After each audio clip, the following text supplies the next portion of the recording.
So, operational efficiency, patient volume increase with same staffing levels of AI-enabled clinics. Let me explain this a little bit better. Increase with same staffing levels, operational efficiency. One of the statistics we had when we were actually analyzing, we were using Canadian Bureau of Labor statistics that there's already studies out there that say how much time a physician spends, like of every hour that he spends in patient care, like what percentage of that hour is spent in direct patient care, writing notes, writing prescriptions. This already exists for studies. So we took that information and then we multiplied it by the degrees of efficiency that we brought down some things. For example, it's very hard to tell people this is exactly how much it would help because there is tremendous amount of variability in healthcare from a patient to the next, unless you work in an extremely narrow service. So like we only do one thing. Like for example, in Quebec, we have something called winter clinics where they basically they see you for sinusitis, pharyngitis, all these upper URI type symptoms, bronchitis, all these things that happen typically in winter months, it gets worse. So the government created these clinics called winter clinics. If you have a winter clinic,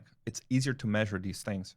But when you have a patient that comes in for depression, another one comes in for a follow-up of ADHD, another one comes in for a UTI, then another one comes in for a workers' comp, the time is very different from a case to the next. Different complexity requires more or less work. Patient volume, what is it referred to? So let's say you make, like I discussed earlier, if you work 8 hours a day, and what we have from some studies with AI scribes, I'm not talking about my technology. By the way, my technology is not even mine. It's put together by me, but it's using Llama. I use Llama, but I've used Opus, I've used ChatGPT, I've used DeepSeek, I've used pretty much every language model that I tried out there that you can have access to. These language models do the work. There's something doing the work for you behind all that. Now, the good thing is that some of these models are open source. So the government could extremely easily have an open source model and run the entire thing there and pay no AI fees to anybody. Do you understand how this is absolutely insane? A simple MacBook, this computer you see here, MacBook Pro, that's maybe 3,000 Canadian dollars, can do like 200 consultations an hour. 200 consultations an hour. The average physician is like struggling by having more than 6 patients an hour. This can do 200. So we can have like 6 doctors, 8 doctors,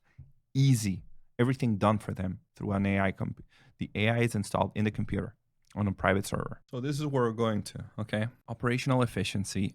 Definitely. So in a previous conversation I had today, or a presentation, I said that we had a study that said that the average time that a physician takes is 16 minutes for a note. It gets narrowed down to 3 minutes when you get an AI scribe. It was 13 minutes per case, 25 cases a day. We said it was about 70% of your time as a doctor is being instantaneously overnight solved and done for you instantaneously. This is not normal, like it's not the normal evolution of medicine. I earlier spoke about buying a stethoscope from EcoHealth that costs $500. That's a simple evolution. We're talking about operational evolution. This 17% patient volume is a fallacy. It's not accurate. So we have multiple studies saying all these things. The truth is that it's not even reasonably quantifiable. It's not reasonably quantifiable. What will reflect is your practice. When you start using these technologies and you see how your practice is like significantly better, you're going to see what I mean. It's the way to go into the future. Combine impact across healthcare, revenue optimization, improved ROI, enhanced productivity. It's all the same. It does the work for you. AI does your work for you. What can you trust it with is the first question.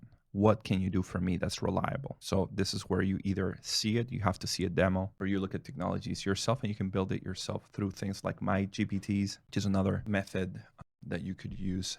You combine different tools. You should see my video on the different tiers of automation for medical practice. So you understand you different tiers of AI automation together, different tiers of automation of which AI is a tool within the different tools. You bring them together and then you have pretty much 90% of your work done for you. That's how it works. Key takeaways, immediate ROI. This is one of the most impressive things. When you're a builder like me, programmer, physician, AI enthusiast, and you start working with these technologies, you hit these walls that you could spend 10 hours trying to fix. When you fix that problem, it's like night and day. The evolution in AI technology and programming is beyond the realm of human capacity because we're using AI to program AI. So AI is becoming ever better and more efficient at doing complex things from simple commands. So this is how you do it. Staff optimization. One of the biggest issues I had and that I wanted to correct in my medical practice was dependency. I want to have a simple medical practice that doesn't make me dependent on having a nurse, having a secretary, and all these things. As much as possible, I want to have a simple practice that allows me to do what I like. So staff optimization.